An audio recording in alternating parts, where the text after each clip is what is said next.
Salut à tous, on se retrouve pour l'épisode 2166 du Zap Image. On commence aujourd'hui en ce jeudi 16 février tout d'abord avec des anniversaires. On peut voir l'attaquant rennais Amine Gouiri, il fête aujourd'hui ses 23 ans, bon anniversaire à lui. Et aussi par exemple il y a l'attaquant de l'équipe de Lens, Loïs Openda, l'attaquant belge, il fête aujourd'hui ses 23 ans. Même Sergio Canales, le joueur du Betis Séville, le milieu, fête aujourd'hui ses 32 ans. On va parler de la Ligue des Champions et tout d'abord le ballon de la phase finale de la Ligue des Champions sous toutes ses formes. Je l'ai déjà montré, ce ballon de la Ligue des Champions pour les matchs par exemple qu'il y a eu hier soir ou même avant-hier soir. Donc il fait référence à la culture turque, tandis qu'Istanbul va accueillir la finale de la compétition en juin. Vous savez que la finale Ligue des Champions, c'est à Istanbul. Donc voilà en gros pourquoi c'est un petit peu par rapport à la culture turque, ce ballon de la Ligue des Champions pour les matchs élimination directe. N'oubliez pas qu'il y aura un ballon spécial pour la finale qui sera différent du ballon bien sûr pour les matchs à élimination directe. On revient sur le Paris Saint-Germain. Vous savez qu'avant-hier le PSG s'est incliné 1-0 contre le Bayern Munich et c'est vrai que le PSG sur cette nouvelle année 2023, ça va pas fort. Le PSG perd tous ses plus grands matchs depuis le début de l'année 2023. Ils ont perdu 3-1 contre Lens, ils ont perdu 1-0 contre Rennes, ils ont perdu 2-1 contre l'OM, ils ont perdu 3-1 contre Monaco, ils ont perdu 1-0 contre le Bayern Munich. À chaque fois, c'était des gros morceaux en face. Et à chaque fois, dès que c'est des équipes costauds, on va dire, en face du PSG, sur cette nouvelle année 2023, le PSG à chaque fois s'est incliné. Donc voilà, les stats sont terribles quand même pour l'équipe parisienne. Et le débrief, les gars, concernant cette rencontre, bien trop bas en première période. C'est que le PSG en première période, souvenez-vous, avant-hier, c'était un attaque-défense. On se demandait pourquoi ils ont joué aussi bas.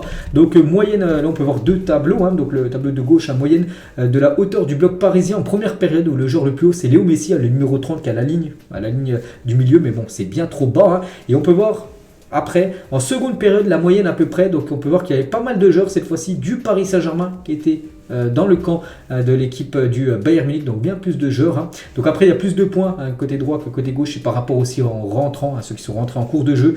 Donc voilà, on se demande encore pourquoi Galtier a voulu jouer aussi bas contre le Bayern Munich, parce que ça a du coup produit un match catastrophique du PSG. Comme on sait, ils ont joué seulement les 15 dernières minutes de la partie. Et Daniel Riolo, les gars, sur RMC Sport, donc hier il a dit sur Galtier, il doit évidemment quitter le club au plus vite parce qu'il ne sert strictement à rien du tout.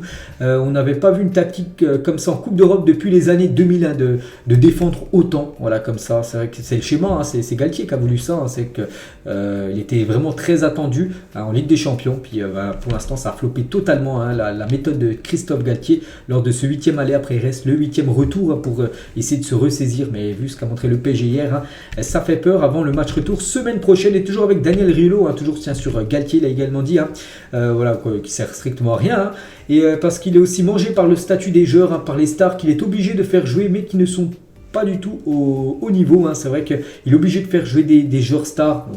Moi j'en pense à un ou à deux, bien sûr. Surtout Neymar, vraiment qui est l'ombre de lui-même depuis le retour de la Coupe du Monde. Et tu es obligé de le mettre titulaire, tu es obligé de le faire jouer tout le match, ce joueur, vu que c'est un joueur quasiment intouchable du côté du Paris Saint-Germain, tout ça. Donc voilà, c'est vrai qu'il manque. En plus, il manque quand même on pouvait voir les profondeurs de banc du côté du Bayern et du côté du PSG. Ça n'avait rien à voir. Donc voilà, ça a été une désillusion totale, bien sûr, des Parisiens avant-hier.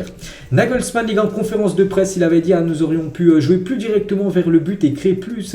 Nous avons été surpris d'avoir tellement le ballon. Même lui, il était plutôt choqué que son équipe avait autant le ballon en première période. Il a dit de leur approche si passive et pas du tout conçue pour récupérer le ballon, que le PSG a totalement laissé cette équipe du Bayern Munich jouer à plus de 70 minutes du match. Et vraiment, il était surpris par ça, Nagelsmann. Il s'est dit il n'y a pas d'adversaire en face, il propose rien du tout. Bon, c'était la méthode Christophe Galtier, bien sûr, qui est beaucoup critiqué, on peut dire, mais toujours avec Nagelsmann, il parle de ce qui a changé, c'est la rentrée de Mbappé, il le dit, quand Mbappé est entré, il y a eu un changement d'atmosphère dans le stade, ça a réveillé les autres joueurs, on a dû mettre plus de pression, défendre plus également, par deux fois, on ne l'a pas très bien fait, mais heureusement, il y a eu des hors-jeux, donc voilà ce qu'il a pu dire Nagelsmann.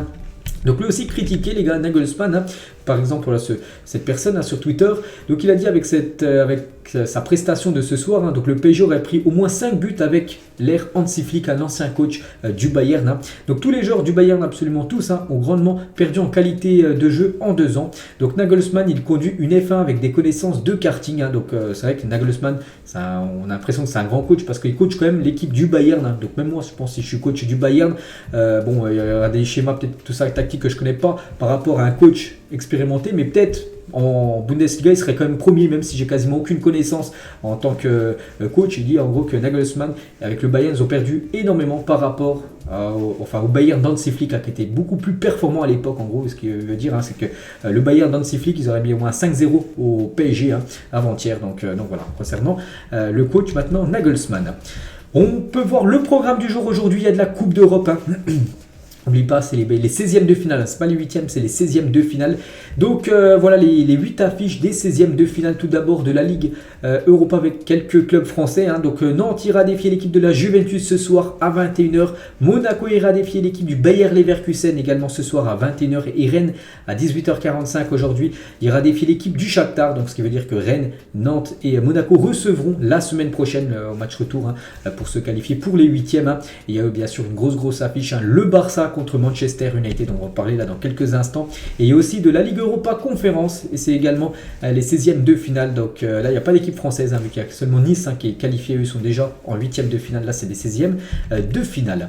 Et on revient, nous, sur la grosse affiche du jour. Ça aurait pu être une affiche qui aurait pu être joué hier soir ou même avant-hier soir en Ligue des Champions. C'est le Barça contre Manchester United. Énorme affiche, ça a été une affiche de finale de Ligue des Champions, je crois en 2009 et 2011, cette affiche quand même, ce Barça-Manchester United, mais ça va se jouer seulement pour un match de barrage, on va dire, d'Europa League. Et David De Gea et son équipe de Manchester United a joué 2 fois au Camp Nou. Il a encaissé 6 buts, c'est vrai qu'il a pris quand même pas mal de buts du côté du Camp Nou. On va voir ce que ça va donner ce soir lors de ce Barça-Manchester United. Et Xavi, les gars, prévoit d'utiliser Araujo comme anti-Rashford. Rashford en grande forme, on sait, du côté de Manchester, qui marque beaucoup de buts, mais on sait que du côté du Barça, ils ont une sacrée défense. Donc voilà, on a hâte de voir ça. Donc en gros, ça pourrait être l'anti-Rashford. Donc il pourrait le prendre à la culotte, personnellement, tout au long du match. Voilà ce qu'il met.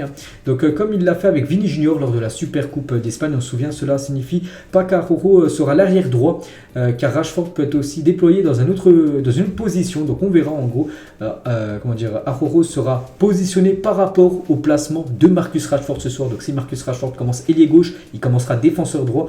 Araujo, et si Marcus Rashford commence numéro 9, voilà, ça peut être une position aussi pour Rashford, il commencera en tant que défenseur central, vraiment pour pour essayer de canaliser, on va dire, essayer d'éteindre Marcus Rashford. Donc voilà, Xavi a un plan, bien sûr, pour contrer l'attaquant anglais. Toujours avec le Barça, et cette fois-ci c'est concernant leur prochain match, qui est l'équipe de Cadix, le futur adversaire des Blaugrana. Donc si Barcelone gardait sa cage inviolée, donc en gros s'il ne prenait pas de but, un nouveau clean sheet contre Cadix un dimanche, il battrait un nouveau record, devenant la première équipe de l'histoire à ne concéder que 7 buts lors de ses 22 premiers matchs de Liga. Donc actuellement il y a déjà une équipe, donc c'est pas le Barça, mais qui a déjà réalisé cette performance de prendre seulement 7 buts après 21 matchs de Liga. Donc si le prochain match ils ne prennent pas de but, ça sera un record historique dans l'histoire de la Liga en termes de si peu de buts pris après 22 matchs de Liga. Donc le match est prévu un dimanche, ce Barça Cadix.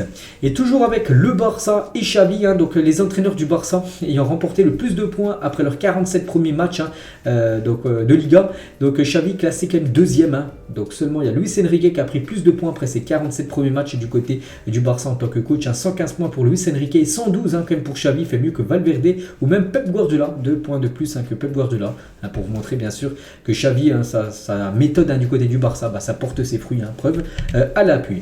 On va parler d'Ansu Fati, nouvelle coupe pour Ansu Fati qui devrait jouer ce soir. Bon, je pense pas qu'il sera titulaire, il devrait certainement rentrer en cours de jeu. Ansu Fati, donc nouvelle coupe de cheveux avant d'affronter Manchester ce soir. Et Fati, les gars, il y a pas mal d'équipes qui sont intéressées par lui, surtout du côté de l'Angleterre. Arsenal, Liverpool et Manchester United auraient établi des contacts au sujet d'un éventuel transfert de 100 millions d'euros comme pour Ansu Fati. C'est vrai qu'il est jeune, après ce qu'il vaut 100 millions d'euros, je sais pas, mais bon, c'est qu'en Angleterre, ils ont beaucoup d'argent, les clubs anglais, et ils peuvent se permettre des fois de mettre des sommes comme ça de 100 millions d'euros. Donc voilà, 100 millions d'euros, bien sûr, ça peut faire réfléchir le Barça, même si Xavi, il dit à propos d'Ansu, pour moi il est intransférable, c'est un joueur fondamental pour nous, je lui dis qu'on attend beaucoup de lui, il doit représenter une pièce très importante du présent et de l'avenir du club. Mais bon, avec une offre, si par exemple elle est officielle de 100 millions d'euros, je sais pas, je prends pif, de Manchester United, pas sûr que le Barça, bien sûr, pense après qu'il est encore intransférable, parce que ça pourrait ramener énormément de fonds, d'argent, bien sûr, dans les caisses du club Blaugrana. Toujours avec le Barça, on va parler d'un ancien joueur Gérard Piqué, par rapport à sa relation à l'époque avec Sergio Ramos, hein, ils étaient toujours en conflit lors des Barça Real, mais ils étaient coéquipiers avec la sélection espagnole. Hein. Ramos et moi étions amis et presque tout le temps ensemble jusqu'à l'arrivée de Mourinho au Real Madrid. Hein. Nos retrouvailles lors des Classicos ont été très tendues à l'époque. Ils ont failli se battre même pas mal de fois, ces deux-là, mais pourtant ils se retrouvaient quasiment tous les 2-3 mois en sélection nationale avec l'Espagne. En plus, ils étaient à chaque fois titulaires, les deux l'un à côté de l'autre. Toujours avec Piqué, Messi ou Ronaldo, il a dit en termes de talent, Messi est le meilleur. C'est vrai que Ronaldo a travaillé dur, hein, et que le combat entre eux était impressionnant, mais ces dernières années, j'ai choisi Messi, c'est sûr. Hein, donc voilà, par rapport à Messi ou Ronaldo, il évolue avec les deux, hein, avec Messi au Barça et avec Ronaldo du côté de Manchester United. Bon, il y a beaucoup d'années, donc voilà, pour lui, c'est Messi le meilleur par rapport à Cristiano. Hein. Et par rapport aux meilleurs gardiens, défenseurs et milieu, parmi ceux qui ont gagné la Coupe du Monde, il a dit Casillas, Puyol et Fabregas. Donc voilà, quelques déclarations de Gérard Piqué. On va parler du Real Madrid et le nouveau Bernabéu. Hein, vous savez, ce stade qui est actuellement en travaux, hein, pour être fini comme ça. Hein, voilà, ça c'est une maquette, mais voilà, il va être. Quand ça sera fini, il va ressembler à ça. Donc il sera prêt pour le premier match de championnat de Liga pour la saison prochaine, en septembre 2023. Mais il y aura l'inauguration officielle, ça sera en décembre, mais il y aura déjà des matchs qui se joueront avant, bien sûr. Hein. Donc lors de l'inauguration officielle en décembre prochain, ce sera un spectacle musical. Donc en gros, il y aura un concert, voilà, pour inaugurer, hein, ce nouveau Santiago Bernabéu, hein, qui va être magique. Hein. N'oubliez pas que le toit se referme en cas de mauvais temps. Toujours avec le Real Madrid. Peut-être ces deux personnes seront, hein, du côté du Real dans ce nouveau stade, hein, l'année prochaine. Ancelotti, bon, on ne sait pas, vu qu'il y a le Brésil, hein, qui aimerait l'avoir en tant que sélectionneur. Bon, Benzema, lui, devrait rester. Hein. Donc Ancelotti répondant à une question sur l'avenir de Karim Benzema. Je ne sais pas, mais je le répète, hein, les légendes du Real Madrid doivent prendre leur retraite au Real Madrid. Donc voilà, concernant la situation, bien sûr, hein, de Karim Benzema. Et Ancelotti, par rapport à un remplaçant à Benzema l'été prochain, il a dit, nous en discuterons plus tard en fin de saison. Nous devons tenir compte, hein, de son âge. Hein. Ça commence à prendre de l'âge, bien sûr, Benzema. Il a 35 ans, mais aussi de ce qu'il apporte sur le terrain. Il est notre neuf. Il l'a très bien fait en début de saison. Il le fera aussi très bien la saison prochaine. Hein. Donc après, bien sûr, le Real cherchera comme un nouveau numéro 9, en gros, pour faire souffler de temps en temps Benzema. Parce que par exemple, quand il était blessé, là, il a été souvent quand même blessé cette saison, c'était Rodrigo qui le remplaçait, alors que Rodrigo n'est pas numéro 9. Hein. C'est pour ça qu'il y a un nom comme qui sort. Hein. C'est Vlahovic, le gars qui pourrait peut-être être un futur joueur du Real Madrid l'été prochain. Et toujours avec Karim, hein, donc il se verra proposer un nouveau renouvellement de contrat avec la possibilité de prolonger une autre année s'il remporte le Ballon d'Or. Donc pour l'instant, il est en fin de contrat en juin 2023, mais il devrait prolonger. Hein, là, c'est imminent en 2024. Et si par exemple il remporte le prochain Ballon d'Or, là, qui sera donné, je crois que ce sera en octobre 2023, là, dans quelques mois. Donc en gros, il pourrait encore prolonger d'une année de plus du côté du Real. Mais bon, voilà, pour remporter le Ballon d'Or, il va falloir faire une grande fin de saison de Ligue des Champions comme il l'a fait l'année dernière. Après, n'oubliez pas que le point négatif pour Benzema par rapport au prochain Ballon d'Or, hein, s'il voulait en remporter un deuxième, c'est qu'il n'a pas participé à la Coupe du Monde. On sait que la Coupe du Monde prend en compte, enfin le Ballon d'Or prend en compte la Coupe du Monde, et il a été forfait tout au long du mondial. Toujours avec le Real Madrid, donc le maillot du Real Madrid avec le nouveau badge doré de cette Coupe du Monde des clubs à remporter, c'était samedi dernier contre l'équipe de Al Hilal 5-3 en finale. Donc voilà, en gros ce badge, hein, sera mis juste au-dessus, hein, de l'écus, plutôt du logo de l'équipementier allemand Adidas. Toujours avec la Coupe du Monde des clubs, donc ça, elle s'est jouée la dernière, là, il y a quelques jours. Hein. La semaine dernière, c'était du côté du Maroc. Donc la prochaine qui se jouera en décembre 2023. Ah, c'est vrai que là, ça s'est joué en février, mais la prochaine, ce sera en décembre, fin d'année, là. Elle se jouera en Arabie Saoudite et c'est officiel. Voilà, donc voilà, concernant cette Coupe du Monde des clubs 2023 et concernant cette fois-ci la Coupe du Monde des clubs 2025. N'oubliez pas qu'il y aura un nouveau format, par exemple, celle qui s'est jouée la semaine dernière et même celle qui va se jouer en Arabie Saoudite. Il y a toujours à peu près 7 ou 8 clubs, hein, exactement. Il y avait le Real, il y avait Flamengo, tout ça, il y avait Al Ahly, tout ça, voilà, ces équipes, ça fait à peu près 8 clubs. Mais en 2025, là, il y aura 32 équipes. Hein, ça sera comme une vraie Coupe du Monde des nations, une Coupe du Monde des clubs. Et on peut voir chaque continent, il y aura combien de clubs, par exemple en Europe, hein, l'UEFA, on peut voir 12 équipes européennes. Donc il y aura bien sûr le vainqueur de la Ligue des Champions, le vainqueur de l'Europa League. Il y aura certainement toutes les équipes qui ont remporté, qui ont terminé en premier de leur championnat, dans les gros championnats européens. Et en tout, il y aura 12 clubs européens. Il y aura certainement peut-être une ou deux équipes françaises. Hein. Donc voilà, concernant par exemple le continent africain, il y aura 4 équipes. Hein. Le continent sud-américain, il y aura 6 équipes. Et voilà, ça ferait une Coupe du Monde des clubs avec 32 équipes. Hein. Ça sera en juillet 2025, la première édition, enfin avec ce nouveau format, on peut dire. On va parler de Nice, les gars, qui a déposé plainte après le tournage d'un film X dans les toilettes de l'Allianz Arena pendant Nice-Lille le 29 janvier dernier. Incroyable, hein, cette info. Donc voilà, j'en sais pas plus. Il s'est passé ça, c'est incroyable. Ils ont porté plainte à l'équipe de Nice. On va parler de Lyon qui a donné des nouvelles de Laurent Blanc. Il est sous traitement dans le cadre d'une pneumopathie et reste au repos. Hein. Son état s'améliore de jour en jour. Hein. On lui souhaite un bon rétablissement à Laurent Blanc. Donc du coup, c'est actuellement son adjoint qui prend l'intérim aux entraînements, tout ça. Donc pas sûr qu'il soit présent sur le banc de Lyon lors du prochain match ce week-end. Donc bon rétablissement à Laurent Blanc. Erling Haaland, il a dit: je n'ai pas besoin de toucher le ballon à chaque minute pour profiter du match. Je dois être là quand je dois l'être. Et c'est devant le but, c'est sur ce que je me concentre. Hein. Voilà ce que peut dire Haaland. Il n'a pas besoin de toucher beaucoup de ballons vraiment pour se sentir bien dans une rencontre. Il peut toucher 3 ballons. S'il marque 2 buts sur ces 3 ballons touchés, c'est un énorme match bien sûr de l'attaquant norvégien. Lui, il a marqué, c'était il y a quelques jours, souvenez-vous, contre Everton, ça lui a fait beaucoup de bien parce qu'il avait besoin de ce but. Donc, tout d'abord, il met fin à une séquence de plus de 346 minutes sans but de Liverpool en championnat. Et met fin aussi, lui, personnellement, à une dizaine de 5 matchs d'affilée sans but du côté de la Première Ligue. Et il a été buteur. Hein. Il y a aussi Cody Gakpo qui avait marqué l'autre but. Hein. C'était contre Everton, c'était en début de semaine. Dayot Upamecano, sur sa jeunesse, hein, le défenseur du Bayern qui a fait un gros match avant-hier contre le PSG. Il a dit: ma mère, je la voyais travailler au marché dans le froid. Elle travaillait pour nous et c'est ce qui m'a vraiment motivé. Elle voulait me donner de l'argent. Je disais non, garde. Ça m'a donné beaucoup de force. Hein. Et toujours avec Upamecano sur Lionel Messi, hein, qu'il a affronté, c'était avant-hier. Je pense que c'est le joueur le plus intelligent du football. Il va se mettre derrière toi et il va tout le temps regarder comment tu te positionnes. Il regarde comment tu réagis. Il t'étudie. Hein. Voilà ce que pense Upamecano sur l'attaquant argentin. On va parler de l'équipe de Toulouse qui a la meilleure moyenne de buts inscrits par match en 2023 dans le top 5 européen. Incroyable, ils sont premiers, donc c'est simple. Ils ont inscrit comme 30 buts en 10 matchs de Ligue 1 sur cette nouvelle année 2023, donc ce qui fait une moyenne de 3 buts inscrits par match. Hein. Donc Dortmund, deuxième meilleure moyenne avec 2,83, donc 17 buts et 6 passes D. On peut voir à chaque fois le nombre de buts inscrits et c'est bien Toulouse, hein, la meilleure équipe en termes de buts inscrits sur cette nouvelle année 2023. La direction marseillaise a entamé il y a quelques jours des négociations pour prolonger Kolasinac, le défenseur de l'Olympique de Marseille. Il devrait prolonger l'aventure. N'oubliez pas qu'il est en fin de contrat en juin 2023 et Marseille pourrait le proposer un nouveau contrat. Bon, après, je pense que ça sera une année de plus. Hein. Donc voilà pour le joueur Kolasinac du côté du club olympien. Il y a une petite photo de Kolasinac, qu'on parlait de lui, avec Rihanna. Bon, c'était à l'époque quand il évoluait du côté de Arsenal. On peut voir que Rihanna, la chanteuse américaine, était venue voir un match de Arsenal. Puis ils ont fait une photo les deux ensemble. Regardez le stade de River Plate qui est devenu le plus grand stade d'Amérique du Sud avec une capacité de 83 198 spectateurs depuis les récentes innovations. C'est que ce stade de River Plate depuis quelques mois est en rénovation pour agrandir la capacité du stade. Ça y est, les travaux ont été finis. Ils ont joué là il y a quelques jours. Regardez, hein, la capacité max c'est 83 198 spectateurs et c'est le stade avec la plus grande capacité, on va dire, sur le continent sud-américain. Le Qatar, les gars, envisage de réaliser un montage avec un fonds indépendant afin d'acheter Manchester United. Hein. Donc l'opération qui contourne les règles de l'UEFA consisterait à permettre à QSI de conserver le PSG et au club de jouer la Ligue des Champions ensemble. Hein. C'est-à-dire que le Qatar, il y aurait le PSG qui leur appartient et aussi Manchester United parce qu'ils aimeraient racheter l'équipe des Red Devils.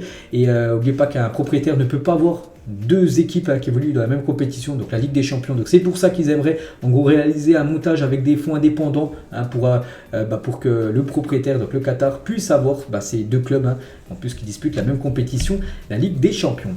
Des nouvelles, les gars, de Christian Atsu. Ça fait quasiment 9-10 jours que le terrible tremblement de terre du côté de la Turquie et du côté de la Syrie a été fait. Et l'agent de Christian Atsu indique que son client n'a toujours pas été retrouvé 9 jours après le tremblement de terre. Donc dès que j'ai des infos, bien sûr, concernant Atsu, je dirai bien sûr tout ça plus tard. Et toujours avec ce tremblement de terre et concernant cette équipe, officielle après Atyaspor, j'ai parlé il y a quelques jours ils avaient dit en gros qu'ils se retiraient du championnat de la Super League turque. C'est au tour de Gaziantep d'annoncer qu'il se retire également du championnat turc et de la Coupe de Turquie cette saison. Le club pense qu'il n'est pas possible de poursuivre ses activités sportives dans toutes ces conditions difficiles qu'il y a actuellement dans cette région. Donc force à eux, force à ces deux clubs, donc Atyaspor et Gaziantep. Donc même s'ils se retirent de la Super League turque, donc ils ne descendront pas, ils ne seront pas relégués, ils recommenceront saison prochaine en première division de Turquie. On va parler aussi de ce joueur, les gars. Donc c'est Arne Espel, gardien du Weekend Sport B, donc en deuxième deuxième division provinciale belge, s'est effondré sur la pelouse lors d'un match, c'était il y a quelques jours. Malgré les tentatives de réanimation, l'homme est décédé quelques instants plus tard à l'hôpital. Donc on pense fort à lui, même si c'est pas un joueur professionnel, ça reste bien sûr un être humain et il a perdu la vie sur une pelouse. Donc on pense fort à lui, on pense fort également à sa famille. Sergio Ramos, les gars, il a dit quitter le Real Madrid était un grand changement, de quitter le Real où il a passé de nombreuses années pour venir jouer du côté du PSG. Il a dit je pensais que c'était le moment de changer d'air, mais tout s'est mal passé, je me suis blessé, j'ai eu du mal à récupérer et à m'adapter. J'ai commencé à douter si j'avais fait le bon choix ou non d'avoir quitté l'Espagne, le Real pour venir jouer en France, parce qu'on se souvient, dès son arrivée du côté du PSG, il était tout le temps blessé, puis du coup ça a été un petit peu mieux, là on sait que ça va un petit peu mieux lors des derniers matchs. Par exemple il a fait une belle partie contre le Bayern, ça a été quasiment l'un des seuls à être à la hauteur de cette rencontre de Champions League avant-hier. Et toujours avec Ramos à propos de Christophe Galtier, il a dit c'est vraiment un grand leader. Il est arrivé avec beaucoup d'humilité dans l'équipe, c'est un entraîneur qui ne ment jamais, qui vous dit tout en face, et ça c'est très important. Donc voilà ce que pense Ramos de Christophe Galtier.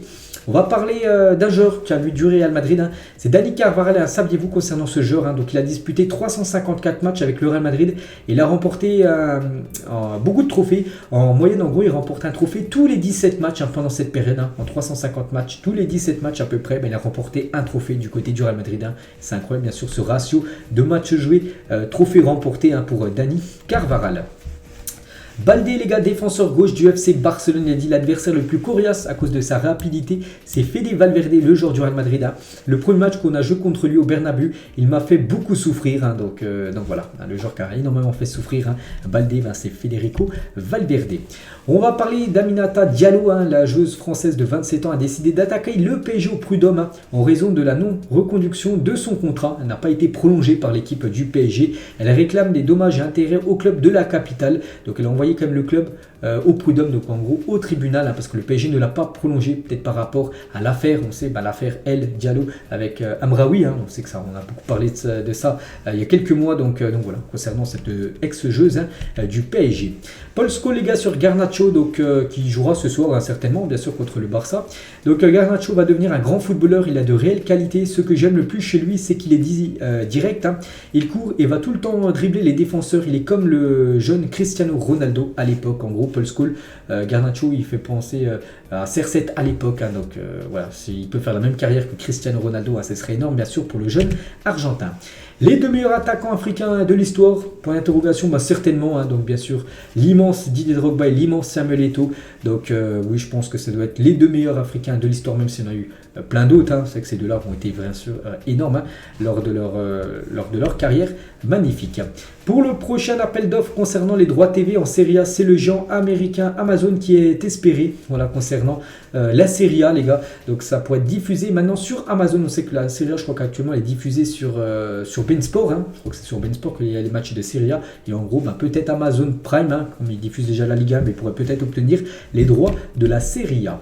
Des nouvelles de Wilfried Bony, souvenez-vous, c'est un ancien joueur de Manchester City, et on peut voir que l'Ivoirien vient de s'engager du côté d'une équipe de première division bolivienne. L'équipe s'appelle Al-Wadi, donc voilà une petite info concernant l'ex-attaquant des Citizens. Le Real Madrid, concernant le prochain mercato, et ça annonce du très très lourd du côté du Real Madrid, il prépare plus de 350, ils ont une enveloppe en gros de 350 millions pour le mercato estival. Donc quelles seraient les arrivées potentielles? On pense déjà à Jude Bellingham qui est estimé quasiment à 150 millions d'euros, donc ça prendrait déjà en compte une bonne partie de l'enveloppe, mais il me resterait quand même 200 millions d'euros en plus de Bellingham. Donc voilà, le Real Madrid, les gars, ça va frapper fort lors du prochain mercato estival. Et toujours avec les mercatos, donc sur les 5 dernières saisons, on peut voir les clubs en gros qui ont plus dépensé que vendu. On peut voir même Chelsea en déficit de moins 749 millions, Manchester United 2e, Arsenal 3e, on peut voir le reste du classement. Donc la première équipe hors Angleterre, c'est la Juventus, moins 337 millions d'euros pour cette équipe de la Juventus. Après de la 11e place jusqu'à la 20e place, on peut voir quelques équipes françaises comme le PSG, moins 202 millions d'euros, même Marseille, moins 192 millions d'euros. En gros, ils ont plus acheté que vendu, voilà, ces deux clubs-là. Et après de la 21e place jusqu'à la 30e place, on peut voir, City seulement, 26e, City, moins 128 millions d'euros, ou même Nice, moins 114 millions d'euros. Donc voilà, très intéressant bien sûr. on va dire ces chiffres-là. Regardez cette fois-ci les meilleurs passeurs du top 5 européen sur une année. Et le premier, c'est Tadic en 2021. Il a réalisé comme 37 passes décisives. Hein, c'est incroyable. C'est lui qui a le record mondial. Hein, devant Messi, qu'on avait réalisé 36 en 2011. Ou même de nouveau Tadic en 2019, qu'on a réalisé 34. Hein. Donc voilà, les meilleurs passeurs sur une année civile, hein, de janvier à décembre. Donc lui aussi, il a réalisé beaucoup de passes D. Hein, donc je ne sais pas s'il est dans le classement. Donc non, il n'est pas dans le classement. Il a réalisé quand même 35 de passes décisives. Hein. C'était lors d'une saison. Hein, là, c'est pas de janvier à décembre, c'est sur une saison, donc c'est pour ça qu'il n'est pas dedans, il aurait pu être dedans. Donc c'est Juan Mata, les gars. Donc la saison 2012-2013 de Juan Mata avec Chelsea, c'est 64 matchs, 19 buts et 35 passes décisives. Hein. Donc toute compétition confondue, énorme saison bien sûr, hein, pour l'ex-joueur de Chelsea. Giroud, les gars, à propos d'une éventuelle retraite internationale. Donc Giroud ne veut pas encore dire stop. Hein, ça qu'il y a eu pas mal de joueurs français qui ont annoncé leur retraite, hein, comme Hugo Lloris, comme Raphaël Varane, comme Steve Mandanda. Mais lui, il veut encore continuer à porter ce maillot des Bleus, à des émotions. J'espère qu'il y en aura encore. Hein. Je ne suis pas prêt encore à raccrocher, à enlever ce maillot bleu qui me tient à cœur. J'ai la motivation pour continuer et le physique aussi. Donc ça fait plaisir, hein, bien sûr, de voir qu'il pense encore à l'équipe de France en espérant que Deschamps l'appelle, hein, parce qu'il mérite. Hein, il marque pas mal de buts lors des derniers matchs de Milan. Donc on verra. N'oubliez pas que Deschamps dévoilera sa liste, là c'est dans moins d'un mois, ce sera le 15 mars prochain pour les prochains matchs des Bleus. Mohamed Simakan, lui, aimerait jouer avec l'équipe de France. Il n'a jamais été appelé avec l'équipe de France A, mais il dit les Bleus, j'y pense et j'y crois. La France est le pays où je suis né et je me dois de tout faire pour aller chercher ce rêve. Hein. Il y a toujours une place à prendre, que la chance arrivera. Il faudra montrer que je peux y rester. Hein, c'est vrai qu'avec le départ de Raphaël Varane, donc voilà, il y a quand même des joueurs qui peuvent prétendre à venir, hein, du côté des Bleus. Donc peut-être tout simplement Mohamed Simakan.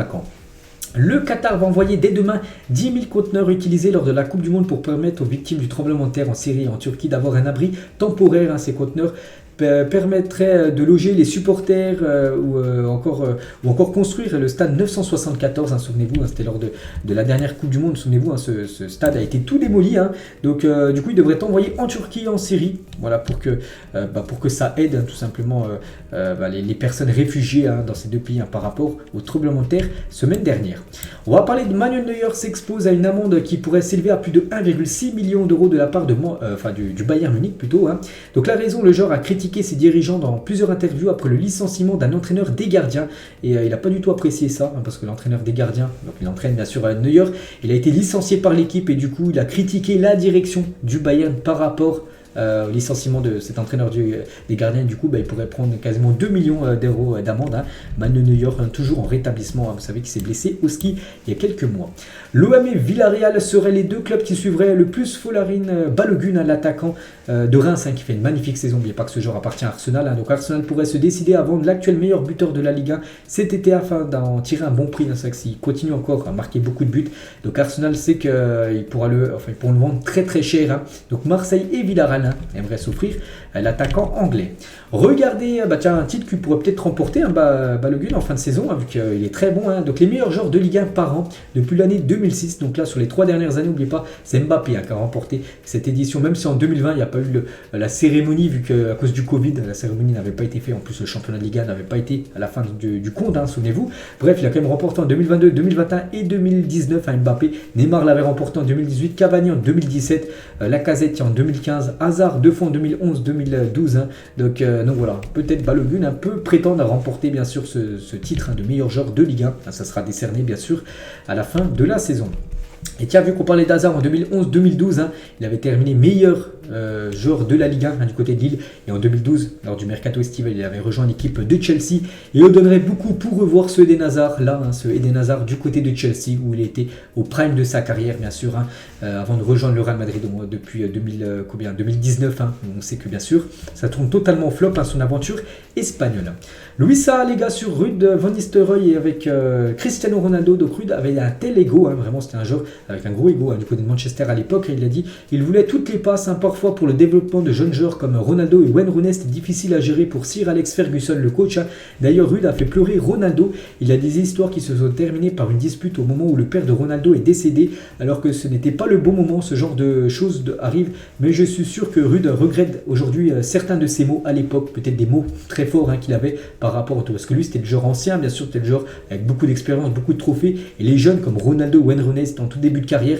Et voilà, Ruud, peut-être il a envoyé à chaque fois des gros, enfin pas des gros mots, mais ouais, on voit de la pression par rapport aux jeunes. Peut-être maintenant il regrette par rapport à tout ce qu'il a dit dans le passé par rapport aux jeunes joueurs de Manchester à l'époque. Regardez un message de cette légende, les gars, de l'Argentine, donc Almeida, donc ancien joueur. Il a dit: après ma carrière, je me suis installé à la campagne, mais j'ai vraiment eu du mal à m'adapter à sa nouvelle vie, de plus être footballeur. Il faut être fait pour ça. J'avais 2000 animaux et je les regardais et aucun ne me faisait l'effet que peut me faire un ballon. Bien sûr, donc voilà, ça a été compliqué son après-carrière de footballeur pour cet ancien joueur argentin. Ce concept de maillot pour le Borussia Dortmund fait par Design, donc c'est pas officiel, mais voilà, il serait commercialisé, il serait magnifique bien sûr ce maillot du BVB.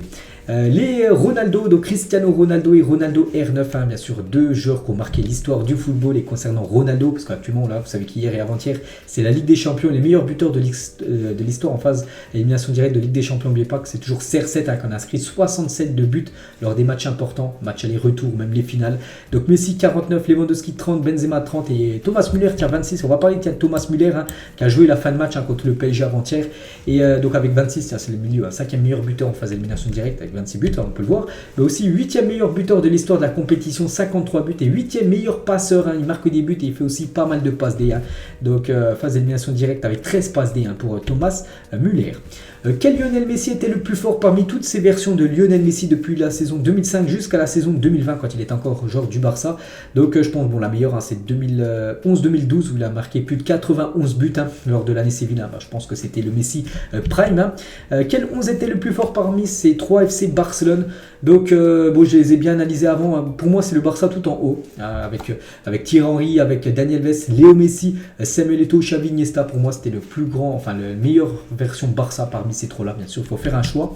Et au final les gars, cet épisode aujourd'hui avec cette question que je réponds souvent, cette fois-ci la génération 97, donc le plus fort parmi il y a combien, 16 joueurs, donc le plus fort. Voilà, il faut faire un choix. Donc moi je pars sur Ousmane Dembélé, c'est pour moi celui le plus fort parmi tous les joueurs, le plus surcoté parmi tous ces joueurs. Donc je pars sur Richarlison. Donc c'est vrai que ça reste un bon joueur, mais pour moi il est surcoté peut-être par rapport à son prix. N'oubliez pas qu'il a toujours pas marqué quand même en première ligue cette saison. Par exemple, avec son équipe sont inclinés. C'était avant-hier 1-0 contre l'équipe de l'AC Milan. Et n'oubliez pas qu'Everton a vendu 58 millions d'euros à l'équipe de Tottenham. Donc pour moi c'est le plus surcoté de cette liste. Il faut en sortir un. Pour moi c'est lui le plus surcoté. Le plus sous-coté de cette liste, je partirais sur le joueur français en plus que j'adore de Newcastle, Alan Saint-Maximin. Il a vraiment un énorme talent. Et la plus grosse déception, je repartirai les gars sur Richarlison. Donc voilà. Bon, après c'est mon choix perso. Peut-être vous avez un choix totalement différent du mien. Donc voilà les gars ce qu'il y avait à dire aujourd'hui. J'espère que ça vous a plu. On se retrouve plus tard pour le prochain numéro. Bonne journée à vous et à plus tard.